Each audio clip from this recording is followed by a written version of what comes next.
Hello बच्चों, welcome back. Topic को continue करते हैं। मैंने आपको वैल्यूज ऑफ आयोटा बताए थे और हमने एक कुछ क्वेश्चन सॉल्व किए थे जिसमें हमने आयोटा की पॉजिटिव वैल्यू, पॉजिटिव पावर्स और नेगेटिव पावर्स दोनों का मान निकालना सीख लिया था। ठीक है, तो अब हम रियल नंबर भी पढ़ चुके हैं और इमेजिनरी नंबर भी पढ़ चुके हैं। थोड़ा सा बैक में चलते हैं।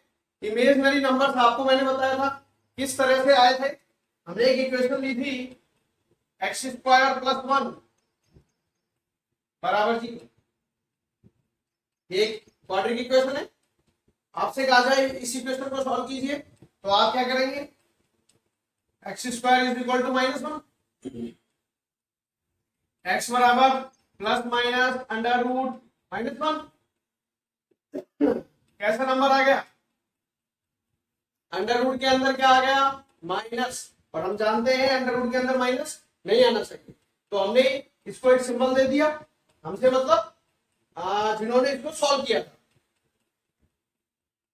प्लस माइनस आई यानी आयोटा, और हमारे पास आयोटा आ गया था निकल के।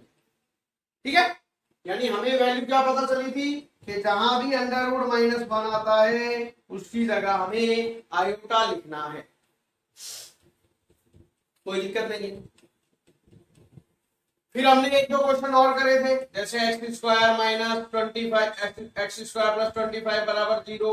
अगर इस इक्वेशन को आप सॉल्व करते हैं तो एक्स बराबर प्लस माइनस 5 आयोटा आएगा। अगर इक्वेशन है x square plus 36 is equal to 0, इस इक्वेशन को अगर आप सॉल्व करोगे तो एक्स बराबर प्लस माइनस 6 आयोटा आ जाएगा। इस तरह से अब सपोज कीजिए कि समीकरण हो x square plus x plus 1 बराबर 0 को हल कीजिए, सॉल्व दिस इक्वेशन। इस इक्वेशन को सॉल्व करना है, कोई नहीं, करते हैं। X square plus 1 x square plus x plus 1 बराबर 0, इसको सॉल्व करना है।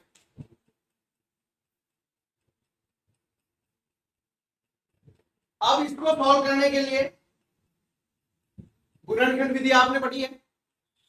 गुणनखंड विधि में क्या होता है, गुणा करने पर आना चाहिए 1, जोड़ने या घटाने पर भी आना चाहिए 1। ऐसी दो संख्याएं जिनको गुणा करें तो 1 आ जाए और उनको जोड़ने या घटाने पर भी 1 आ जाए, तो इसके गुणनखंड पॉसिबल नहीं है।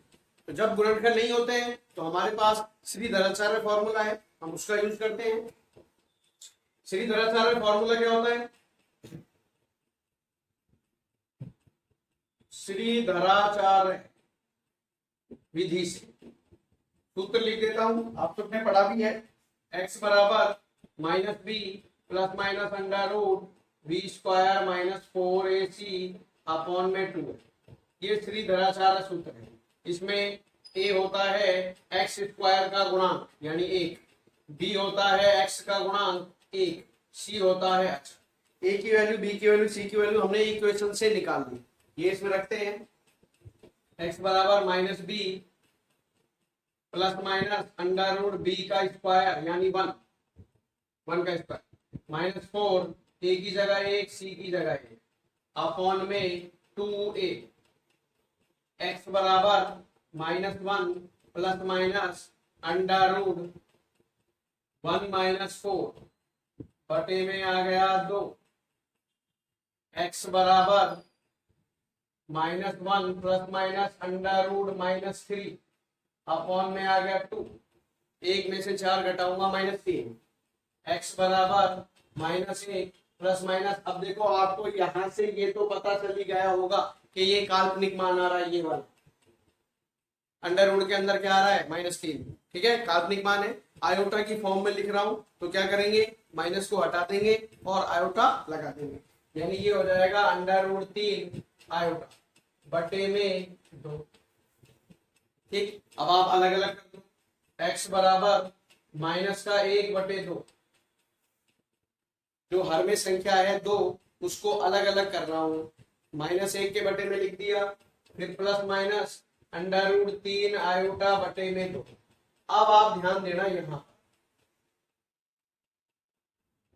आपके पास दो मान है, -1/2 प्लस अंडर रूट 3/2 आयोटा, और दूसरा मान आया -1/2 माइनस अंडर रूट 3/2 आयोटा।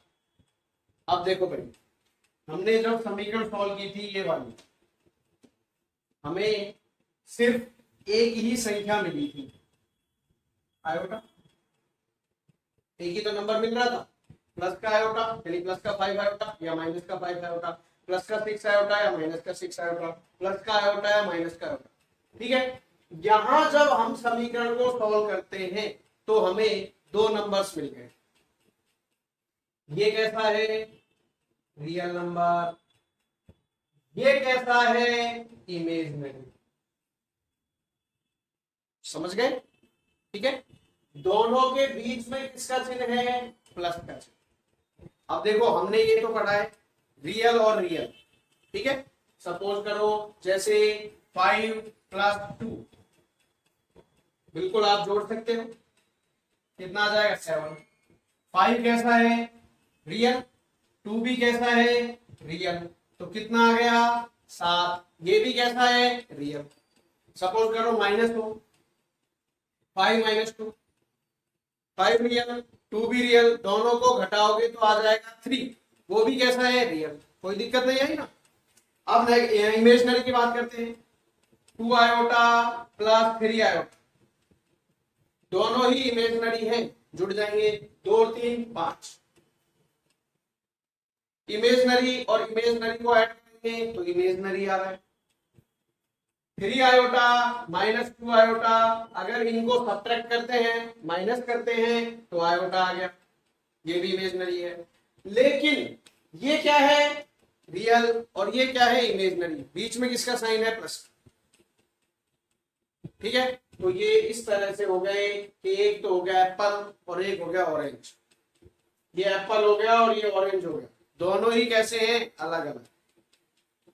ठीक है ना, तो क्या ये जुड़ेंगे? नहीं। क्या ये जुड़ेंगे? नहीं। तो यहां पर एक नया नंबर आ जाता है जिसे हम बोलते हैं कॉम्प्लेक्स नंबर। ठीक है, जो हमारा टॉपिक है, अब मेन टॉपिक जो हमारा स्टार्ट हो जाएगा, कॉम्प्लेक्स नंबर। ठीक, कॉम्प्लेक्स नंबर क्या हो गया? रियल भी है और इमेजिनरी भी है। हिंदी में बोलते हैं सम्मिश्र संख्या। सम्मिश्र संख्या। Is that clear? ठीक है,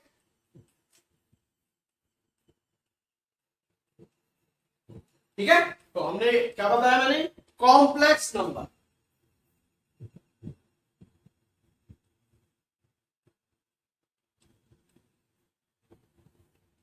सम्मिश्र संख्या।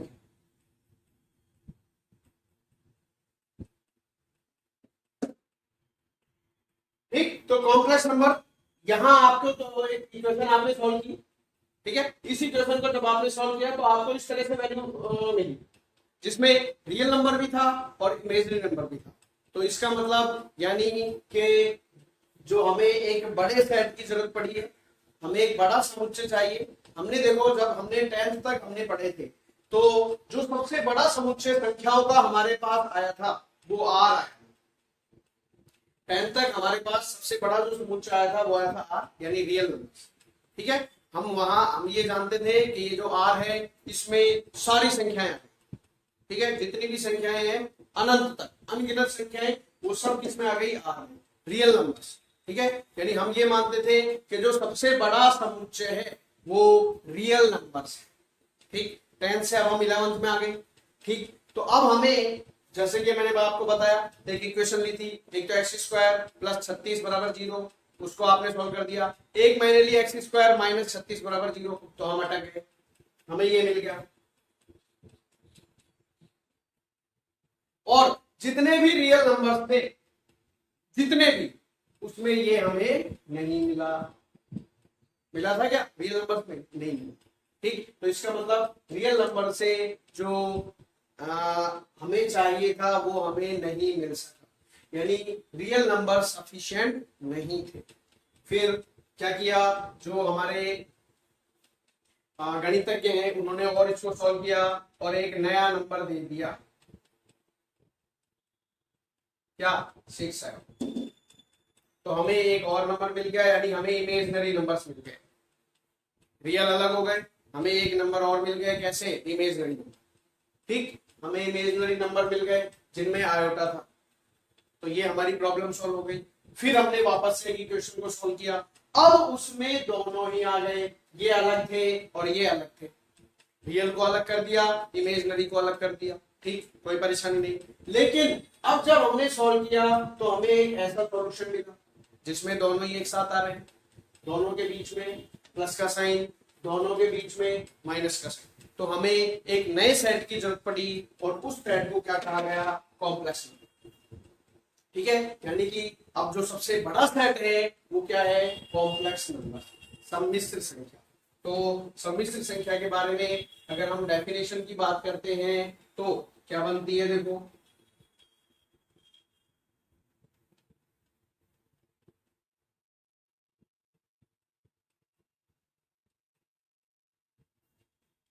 वास्तविक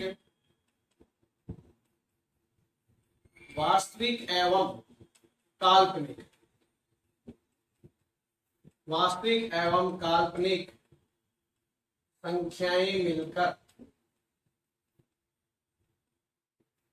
सम्मिश्र संख्याओं का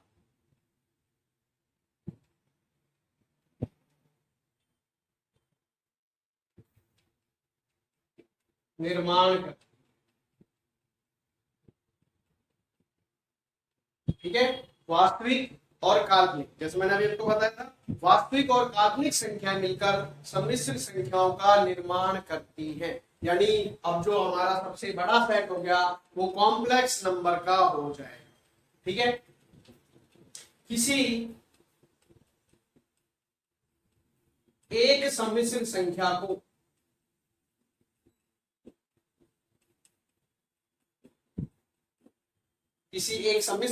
को z बराबर a प्लस आयोटा b से व्यक्त किया जाता है। यानी जो कोई एक सम्मिश्र संख्या होगी उसे z से डिनोट करते हैं। किससे रिप्रेजेंट करते हैं? z से। किसको? सम्मिश्र संख्या को। z is equal to a plus iota व्यक्त किया जाता है, तथा सम्मिश्र संख्याओं के पूरे समुच्चय को, सम्मिश्र संख्याओं के समुच्चय को c से दर्शाया जाता है।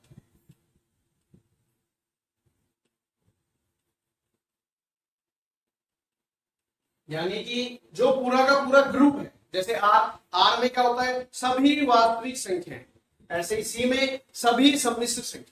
ठीक है, सम्मिश्र संख्याओं का जो पूरा ग्रुप है, पूरा समुच्चय है, उसको किससे दर्शाते हैं? सी से। और एक सम्मिश्र संख्या को किससे दर्शाते हैं? जेड से। ठीक है, जेड बराबर ए प्लस आयोटा बी,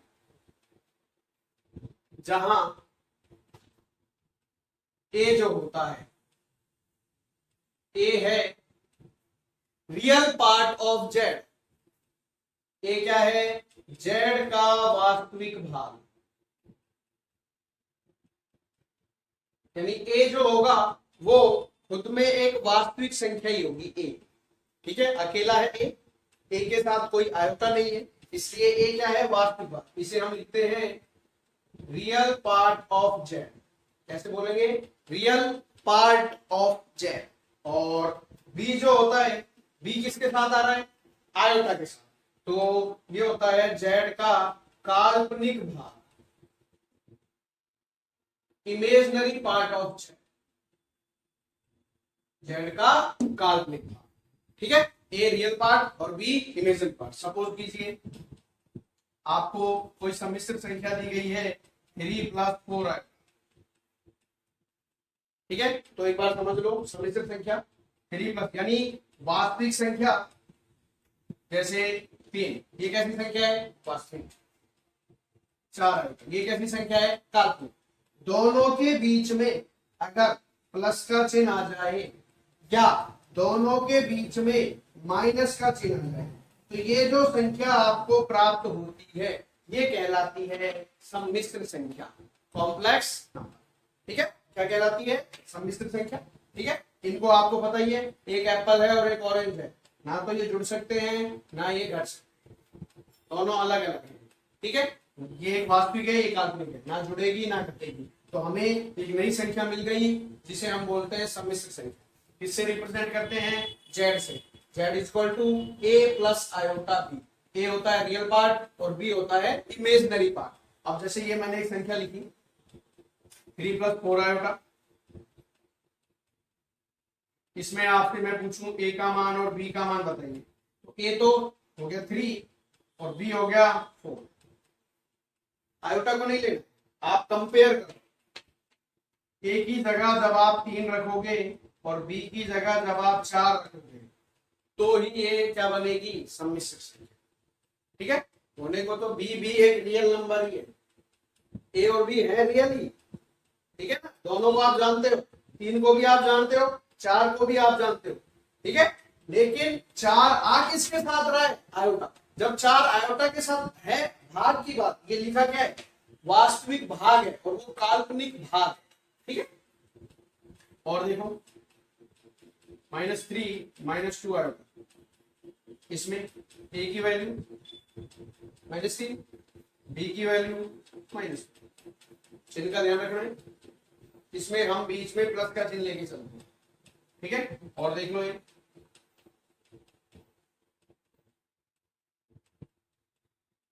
3 - √2 आयोटा, ए का मान 3, बी का मान -√2। तो इस तरह से हम जो हमारा कॉम्प्लेक्स नंबर होगा उसमें से हम ए और बी की वैल्यू फाइंड आउट कर सकते हैं। आपको पता होना चाहिए ए क्या है बी क्या है, इसका आगे काफी यूज होता है। ठीक है, जब हम और आगे अभी हम पढ़ेंगे इसमें, तो ए और बी का हमें पता होना चाहिए, ए रियल पार्ट है और बी क्या है? Imaginary part. ठीक, इसके बारे में हमें पता होगा तो हम आगे आराम से इसके क्वेश्चंस को कर पाएंगे, उनमें काफी यूज होता है ए का और बी का। तो ये आपका अब हमारा जो है कॉम्प्लेक्स नंबर स्टार्ट हो जाता है। ये आपका चैप्टर नंबर 5 है। ठीक है, चैप्टर नंबर कौन सा है? 5।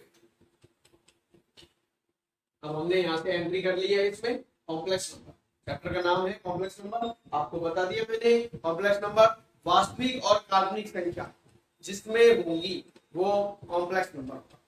ठीक है, और इसके डिटेल में और पढ़ेंगे। अब हम आज के लिए इतना ही, थैंक यू।